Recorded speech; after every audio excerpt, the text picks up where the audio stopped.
Vous avez été très nombreux à mettre un commentaire sous ma dernière vidéo sur Amazon KDP en me demandant de faire d'autres contenus sur ce business model. Chose promis, chose due, dans cette vidéo, je vais te montrer concrètement comment je fais pour trouver des niches à exploiter avec Amazon KDP. L'objectif, c'est de développer des livres pour pouvoir les vendre sur Amazon et gagner de l'argent d'une manière 100% passive. Donc je vais te montrer absolument toute ma méthode sur mon ordinateur et on voit ça juste après le générique. Allez, on y va, c'est parti. Salut, c'est Romain, bienvenue sur ma chaîne où j'aide les jeunes entrepreneurs à développer leurs revenus en ligne. Aujourd'hui, je vais donc te partager toute ma méthode de recherche de niche autour d'Amazon KDP. Car oui, l'idée c'est pas de développer un bouquin, de le mettre sur Amazon et ensuite d'attendre que ça se vende. Il va falloir faire une analyse de marché par rapport à des idées que l'on va trouver pour être certain que ce soit une bonne idée et que les produits que l'on va mettre en ligne puissent se vendre. Car malheureusement, 90% des vendeurs qui vont se lancer sur Amazon KDP vont foirer. C'est-à-dire qu'ils ne vont pas réussir à faire des ventes de leurs produits tout simplement parce qu'ils ont choisi soit la mauvaise niche, soit qu'ils n'ont pas fait d'analyse. Et donc du coup, tu ne fais aucune vente et tu te dis que ce business ne marche pas. Alors que si tu regardes les bons indicateurs et les bons critères que je vais te partager dans cette vidéo, eh bien il y a de fortes chances que tu réduises les erreurs. Avant de te montrer tout ça étape par étape, je tenais juste à te refaire une petite indication sur ce que c'est qu'Amazon KDP. Amazon KDP, ça signifie Kindle Direct Publishing. Pour faire simple, tu vas créer des livres sous format PDF que tu vas implémenter sur Amazon, et à chaque fois que tu vas faire une vente, eh bien ce sont les équipes d'Amazon qui vont imprimer le bouquin, qui vont l'intégrer dans une enveloppe Amazon et qui vont l'envoyer directement au client. Donc toi de ton côté, il te suffit simplement de trouver des niches, développer des livres sous format PDF et les uploader. Évidemment, il va falloir faire des stratégies de lancement et gérer un peu la publicité pour donner un peu de vie à ton bouquin. Mais sinon, tu n'as carrément plus rien à faire. C'est-à-dire que ça peut être un business qui peut être 100% automatisable. Et ce qui est vraiment cool avec ce business, c'est que tu n'as aucun investissement à faire, hormis éventuellement un ou deux logiciels dont je te parlerai dans cette vidéo. Ensuite, il y a un truc qu'il faut vraiment comprendre avec le business Amazon. J'en parle souvent sur les vidéos que je fais autour du private label, mais Amazon, c'est un moteur de recherche. Ça signifie tout simplement que les gens vont chercher des produits à acheter sur Amazon, d'accord? On va dire que 80% des gens qui vont sur Amazon, ils ont une idée d'achat en tête. Donc ce qu'ils vont faire, ils vont tout simplement taper des mots-clés dans la barre de recherche Amazon pour pouvoir trouver le produit qui correspond à ce qu'ils souhaitent acheter. Et ça va être la base de notre stratégie. Parce qu'en fait, si tu vas sur des marchés ou sur des niches où il n'y a absolument aucune demande, c'est-à-dire que les gens ne cherchent pas l'idée de bouquin que tu veux lancer, eh bien tu ne feras aucune vente. En fait, tu vas pas réinventer la roue. Tu vas pas être le dernier auteur à la mode et tu as des ventes d'un coup qui vont arriver par milliers sur ton produit. Ça, c'est très très rare. Ce qu'il va falloir faire, c'est une vraie analyse pour voir est-ce qu'il y a de la demande, donc est-ce que les gens cherchent le sujet de ton livre. Et aussi, bien évidemment, c'est ce qui fait la partie la plus importante d'une niche de marché, c'est le fait qu'il y ait peu de concurrence. Donc dans cette recherche que l'on va faire ensemble, il va falloir qu'on trouve des idées de niche. Donc c'est ce que je vais te partager sur la première étape, comment on trouve des niches sur Amazon. Et ensuite, on va se demander, est-ce qu'il y a de la demande? Donc est-ce que les gens cherchent la niche? Et est-ce qu'il y a beaucoup de concurrence ou pas? À partir du moment où tu as analysé ces deux éléments, eh bien tu pourras prendre la décision de savoir est-ce que c'est une bonne niche et j'y vais, ou alors c'est pas une bonne niche et du coup je cherche quelque chose d'autre. D'accord? Donc là, on va aller sur mon écran et je vais te montrer déjà premièrement comment je fais pour trouver des niches de marché. Et ensuite, je vais te montrer comment on l'analyse et je te partagerai un fichier Excel que tu pourras télécharger juste en dessous de la vidéo pour que toi aussi tu puisses faire tes recherches. On se retrouve donc sur Amazon et eh bien le but ça va être de te montrer comment faire pour trouver des niches directement sur la plateforme. Donc je vais te partager deux méthodes principales. Évidemment, il y en a d'autres, mais là je vais te montrer celle qu'on utilise d'une manière assez classique quand on n'a pas de logiciel, quand on n'a rien du tout, comment on fait pour trouver des niches. Donc on est sur Amazon et on va aller dans les catégories sur la gauche, on va aller dans livres et on va aller dans tous les livres. Ensuite, sur la gauche ici, tu vois que tu as toutes les catégories et sous-catégories. Et en fait, ça va être ça un peu le secret pour réussir sur Amazon KDP et dans le business d'une manière générale, c'est aller se positionner sur des niches de marché où il n'y a pas grand monde. Donc il va falloir aller creuser. Il faut éviter de rester dans les grandes catégories parce que tu vas te retrouver sur des produits où il y a beaucoup de concurrence. Okay, donc là par exemple, on va aller dans santé, forme et diététique. Voilà, c'est une catégorie qui est assez connue. Et ensuite, eh bien, on va essayer de descendre un peu. Donc tu vois que déjà ici, sur la gauche, on pourrait aller dans les sous-catégories. Moi, ce que j'aime bien faire, c'est aller dans les meilleures ventes. Parce que là, je suis certain, quasiment, que ce sont des produits qui se vendent. Quand tu vas dans d'autres catégories, dans les nouveautés ou dans les plus offerts ou même dans les mieux notés, etc., et bien là le problème c'est que tu peux te retrouver parfois avec des produits qui ne se vendent pas. Dans les meilleures ventes, tu es quasiment sûr que tu as des produits qui se vendent. Donc là je vais aller dans voir plus. Donc là je suis bien dans les meilleures ventes. Et c'est à ce moment-là où je vais commencer à rentrer dans le détail. Donc là tu vois on est dans la catégorie santé, forme et diététique. Et l'idée c'est d'aller dans les sous-catégories. Ok. Donc là, par exemple, on pourrait aller, qu'est-ce qu'on pourrait faire? Santé des adolescents. Je mets au hasard. Et tu vois que même dans santé des adolescents, on pourrait aller encore plus loin. Bon, là, pour l'instant, on n'a pas de sous-catégorie. Donc, on va déjà aller là. Et on va essayer de regarder, est-ce que on a des produits qui peuvent être cool. Là, par exemple, tu vois, on a un premier produit qui pourrait m'intéresser. Donc, je vais l'ouvrir, mais je ne vais pas rentrer dedans tout de suite. Je vais regarder un petit peu ce qui se passe. Ensuite, on a, tu vois, des agendas. Infirmière scolaire, planificateur, semaine, ça c'est des produits qui marchent bien. Ensuite on a des livres de coloriage, donc ça on pourrait le prendre aussi. On a, alors ça c'est assez connu, c'est déjà, je l'ai déjà vu sur d'autres vidéos, donc je ne vais pas rentrer dans le détail, mais faire du yoga sur chaise, ça je sais que c'est une niche qui a bien marché. Ici, sophro-compte, donc là c'est des comptes autour de la sophrologie qui peuvent être intéressants. Journal de gratitude, ça aussi, c'est des produits qui peuvent être intéressants. Là par exemple, tu vois, 100% de balles, le guide moderne pour les passionnés de hand. Voilà, on peut l'ouvrir. 100 faits à savoir sur la sophrologie. Donc ça, voilà, on le prend. Donc ça, je pense que sophrologie, ça peut être un mot qui peut être intéressant. Donc tu vois qu'on a quand même pas mal de trucs. Et je vais te donner en même temps une deuxième méthode pour aller chercher. Donc là, imaginons, on a trouvé ce produit. Donc tu vois, ce produit fait 20 ventes mensuelles. C'est pas un truc de ouf, mais ça fait 500 € de chiffre d'affaires. Donc c'est toujours ça à prendre. Donc là, on a un livre qui est vendu à 24,90. Okay, qui est un livre sous format KDP. Donc en fait, quand tu regardes ici, voilà, bah tu vois, il y a à qui s'adresse ce livre, comment utiliser ce livre, des liens, etc. Donc voilà, tu as une préface, un sommaire.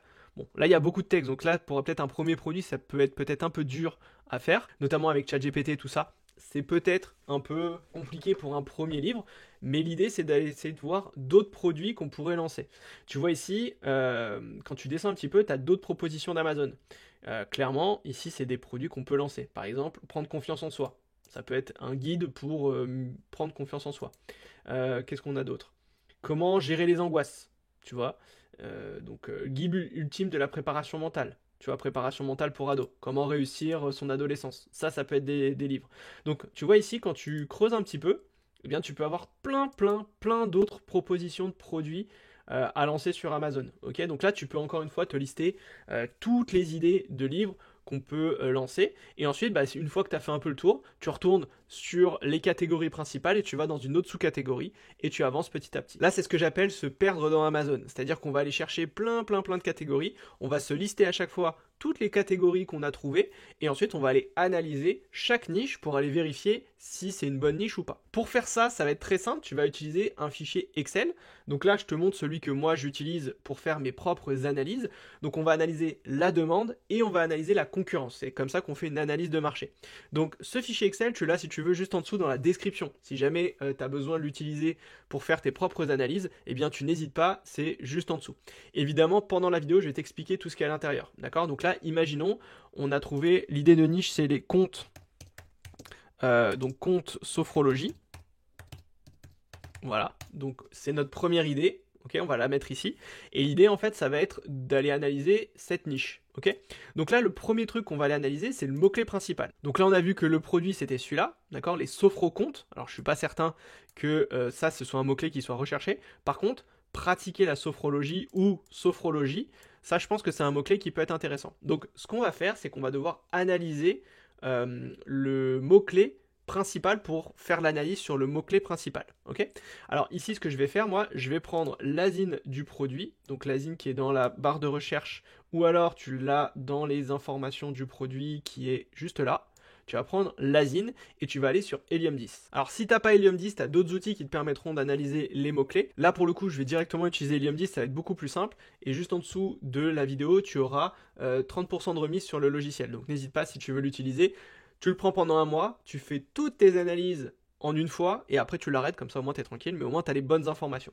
Donc là j'ai mis l'asine juste là, je vais cliquer sur Get Keyword et le logiciel va me trouver tous les mots-clés en relation avec ce produit précisément, ce qui va me permettre de voir un petit peu quels sont les meilleurs mots-clés et sur quelle analyse je vais pouvoir me positionner. Donc on est sur Helium 10 et comme tu peux le voir, on a une liste de mots-clés, tu vois on en a quand même pas mal, des mots-clés, et sur la droite, eh bien, tu peux voir l'organic rank, ok, donc là c'est concrètement ce produit, à quelle position il est positionné du coup sur chacun des mots-clés.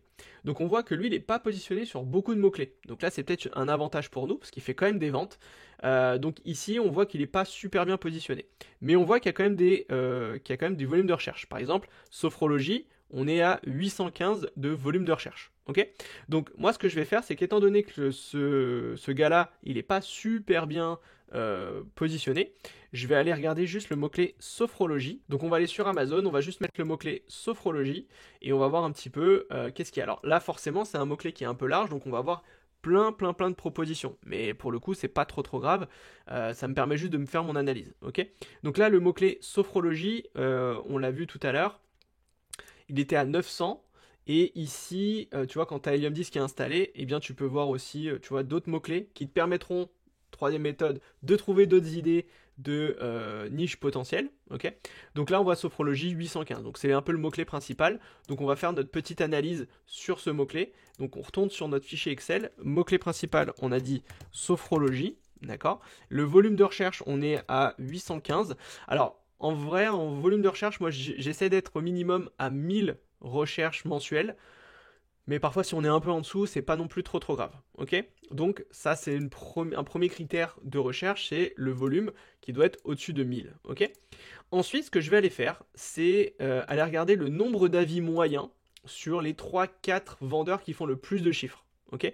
Faut que je sois au-dessus de 100 avis en moyenne à peu près pour valider le marché. Donc là, je vais retourner sur Amazon, et ce que je vais faire, avec mon Helium 10 toujours. Donc là, avec Helium 10, je vais aller regarder un petit peu tous ceux qui font du chiffre. D'accord?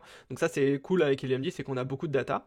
Donc là, en fait, ici, j'ai tous les produits. Alors, j'ai créé en asine revenu, donc de celui qui fait le plus de chiffres vers celui qui fait le moins de chiffres. Alors, le premier produit, c'est pas un livre, donc ça, je vais pas le prendre en compte. On va partir de ça. Donc, on voit 90 sophronisation créative, manuel de la sophrologie, sophrologie 26 visualisations personnalisées, tatati tatata. Donc là on voit qu'il y a 1000 euros, 800, 800, 800, 700, etc. Donc on voit qu'il y a quand même un peu de chiffres. Et ce que je vais aller regarder, c'est évidemment les reviews. On voit que ici on a 28 reviews, quasiment 600 reviews, 19, 30, 582, et puis on voit qu'il y en a certains qui en ont un peu plus. Donc en fait pourquoi je regarde les reviews, c'est pour être certain que il y a de la demande. Parce que s'il y a des reviews, ça veut dire qu'il y a eu des achats. D'accord? Donc quand tu n'as pas Helium 10, là je te montre avec Helium 10, mais quand tu ne l'as pas, eh bien tu vas juste aller regarder ici le nombre de commentaires. Okay, et ce qu'il faut, c'est qu'il y ait 3-4 vendeurs qui est au-dessus de à peu près 500 commentaires pour te dire, ok, c'est une niche qui est quand même assez demandée. Donc là, on avait dit lui à 590, là on a du 93, là on a du 70, on a du 186, 582, etc., etc. Donc là, quand je vais sur mon petite analyse de demande, supérieur à 1000, à 10 avis, je mets oui, ce qui me permet de me dire, ok, il y a de la demande. Pour finir, je vais aller regarder le BSR. Alors, le BSR, c'est ce qu'on appelle le Best Seller Rank. C'est en fait le classement des meilleures ventes des produits. En regardant le classement, ça te permet de savoir est-ce que ces produits se vendent. On va prendre un exemple, on va aller sur ce produit précisément. Donc là, c'est protocole de sophrologie. Okay, donc c'est une idée qu'on pourrait potentiellement lancer, d'accord. Et ici, sur ce qu'on regarde, c'est, tu vois, on va regarder sur le all time. Quand on regarde sur le all time, avec Helium 10 toujours, on peut voir un peu l'évolution du BSR. Donc on voit en fait le classement du produit. Moi, ce que je veux, c'est que le BSR soit le plus bas possible. Plus tu vas te rapprocher de 0, plus ça veut dire que son classement est bon et plus il fait des ventes. Donc là, ici, quand on regarde un peu le BSR, on voit qu'il y a quand même un moment, là c'était en 2023 où il était plutôt bien positionné. On voit que c'était relativement stable. Bon, il y avait quand même des pics, mais c'était relativement stable. Ici, on voit qu'il a perdu un peu en référencement, d'accord. Mais on voit qu'il y a quand même des ventes, parce qu'à chaque fois qu'il y a des pics, ça veut dire qu'il y a des ventes. Donc là, on est sur un produit qui se vend plutôt bien. Donc on a dit, bon là il fait que 27 ventes mensuelles, c'est pas un truc de ouf, d'accord? Mais on voit qu'il y a quand même des ventes. Donc déjà, c'est un premier indicateur. Ensuite, ce que je vais aller faire, c'est que je vais aller prendre mon Helium 10, ce qui va être plus simple pour moi pour aller beaucoup plus vite. Voilà, je vais retourner sur mon Helium 10. Je vais juste rouvrir les 2-3 qui vendaient bien, voilà, pour vérifier. Donc là, je suis sur celui-ci. On va aller regarder le BSR pareil. Là pareil sur le all time, on voit qu'il a été plutôt stable. Là, voilà, il devient un peu moins stable, mais on voit qu'à chaque fois, il y a des pics vers le bas. Donc ça veut dire qu'il y a des ventes de ce produit. Donc ça peut être intéressant. On va regarder aussi celui-ci, pareil. On va aller sur all time. Et là, voilà, c'est un peu ça que je cherche. Tu vois ici, ce produit a démarré en 2023, il a eu quelques ventes au départ, et depuis, ça s'est stabilisé, et on voit qu'il y a des ventes régulièrement. D'accord? Donc ça, moi, c'est quelque chose que j'aime bien regarder. Évidemment, ce que j'aimerais bien, c'est que le best-seller rank soit en dessous de 50 000. Dès que tu vas passer en dessous de 50 000, tu peux considérer que c'est un produit qui se vend. Donc là, on voit, tu vois, qu'il était à 23, 22, 18, 19, 16, 16, etc. Donc là, c'est un produit qui se vend. Donc là, on est à 30 ventes mensuelles. Bon, c'est déjà ça à prendre. Donc ici, inférieur, on va mettre oui. Et on voit qu'il y a de la demande sur ce produit. Alors, on pourrait rajouter une colonne pour voir les ventes. Mais là, typiquement, en regardant juste ce tableau, on voit qu'on a de la demande sur ce produit. Donc pour l'instant, il est validé. Ensuite, on va aller analyser la concurrence. D'accord? Donc le nombre de résultats, il faut que en résultat, on soit inférieur à 1000. Donc là, on va retourner ici. On va cliquer sur ici. Normalement, il y a un petit bouton Prime. Et là, on voit qu'on est à 177 résultats. Donc moi, c'est toujours un truc que je regarde. J'aime bien regarder ça. Donc on voit qu'on a très peu de concurrence. Donc là pareil, nombre de résultats, on a mis 170. Ensuite on va aller regarder les couvertures. Est-ce que les couvertures sont pro? Est-ce qu'elles donnent envie ou pas? Là quand on regarde, clairement il y a des trucs à améliorer. Je pense que voilà, une couverture comme ça c'est très une couverture pour les librairies classiques. Donc je pense qu'il y a des trucs à faire. Là c'est pas mal, c'est un peu plus visuel. Là aussi, bon, le carnet de suivi de sophrologie, c'est pas ouf. Ça, c'est clairement pas ouf non plus. Donc là, en fait, ce qu'on voit, ici c'est bien, ça c'est pas mal. Mais on voit qu'il y a quand même pas mal de vendeurs qui font du chiffre et qui ont des couvertures qui sont pas au goût d'Amazon. Quand je dis ça, c'est-à-dire que, comme je te l'ai dit, là, c'est des couvertures qui doivent être probablement faites par des grands éditeurs qui sont pour des librairies. Et la façon de consommer en librairie versus Amazon, c'est pas du tout la même chose. Nous, nos couvertures, il faut qu'elles soient très impactantes, très graphiques. Et du coup, bah, si on voit qu'il y a beaucoup de vendeurs qui font du chiffre et que les couvertures sont pas super bien travaillées, c'est une opportunité pour nous. Donc là, par exemple, sur cette catégorie, je pourrais dire qu'on pourrait faire quelque chose. Donc couverture, là je pourrais mettre oui, c'est-à-dire qu'on va pouvoir travailler quelque chose de cool sur cette gamme de produits. Et pour finir, on va regarder s'il y a des vendeurs qui font de la pub. Parce que là aussi, nous, quand on va sur des niches de marché, eh bien on va sur des niches où il n'y a pas grand monde qui fait de la pub. Donc si nous, on sait maîtriser notre pub, eh bien on va pouvoir être très visible, donc on va pouvoir faire des ventes. Donc là, qu'est-ce qu'on voit? On voit qu'on a ce vendeur qui fait du coup de la pub. Donc là, c'est des exercices sur la résilience, sur l'intelligence émotionnelle, sur l'aspect sensible. Donc c'est pas forcément sur la sophrologie en direct. Donc déjà, on voit qu'il y a une différence entre la niche et les pubs qui sont faites. Donc peut-être que nous, on va pouvoir se positionner. Ensuite, on voit ici qu'on a des vendeurs qui font un peu de pub. Donc là, pour le coup, on voit, c'est bien de la sophrologie. Donc on va dire, on peut faire de la pub, mais voilà, on a des vendeurs qui font de la pub qui sont peut-être positionnés. Donc voilà, ça va peut-être être un poil plus difficile que s'il y avait vraiment personne. Donc là, on va mettre moyen. Voilà. Et en fait, ici, bah, juste en faisant une petite analyse, je me dis, ok, ça c'est peut-être une niche où je vais pouvoir me positionner, mais je vais pas me positionner sur la sophrologie classique. Je vais essayer d'aller prendre un biais un peu différent. Par exemple, faire des comptes sur la sophrologie. Des comptes pour enfants, par exemple, ou pour les ados. Okay, en fait, je vais me différencier comme ça, parce que c'est le but de Amazon KDP, c'est de se positionner et de se différencier par rapport aux autres. Donc là, je pense que je pourrais me positionner. Je sais que je ne ferai pas des ventes de fou furieux, mais c'est une niche qui peut être facilement attaquable. Donc là, en score, on va mettre sur 10. Là, tu vois, je pourrais mettre un petit 7 sur 10, et c'est jouable. D'accord? Donc, je pourrais me dire, là, je vais le mettre en vert. Tu vois, hop, je me mets en vert, et ensuite je passe à la suivante. Si je vois qu'il y a trop de critères qui ne sont pas respectés, eh bien là, je mettrai une note un peu inférieure. Je peux mettre 5, 4 ou 3. Et comme ça, moi, avec toutes les analyses que je vais faire, je vais me dire ok, bah, je vais peut-être commencer par sophrologie, après j'irai sur un autre bouquin et ainsi de suite. Et ce qui me permet ensuite d'avoir plusieurs bouquins à proposer à mon audience et d'augmenter mes ventes comme ça. Voilà, tu as absolument toute ma méthode sur la recherche de niche sur Amazon KDP. À partir du moment où tu as fait cette recherche de niche, et bien ensuite tu vas pouvoir lancer la création de ton bouquin et ensuite l'intégrer sur Amazon pour pouvoir faire un lancement de ton produit et faire tes premières ventes au bout de quelques jours. Si tu as des questions, n'hésite surtout pas à me les mettre dans les commentaires. En attendant, je te souhaite une bonne semaine et on se retrouve la semaine prochaine. Ciao!